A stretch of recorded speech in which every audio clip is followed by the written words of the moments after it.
Maayong hapon mga kapobre. Tok na po tagamay mga kapobre. Isan sa bitang kalisod at magian mga kapobre.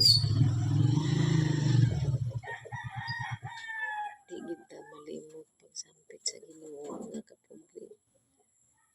Kay maura gid na atong masaligan mga kapobre.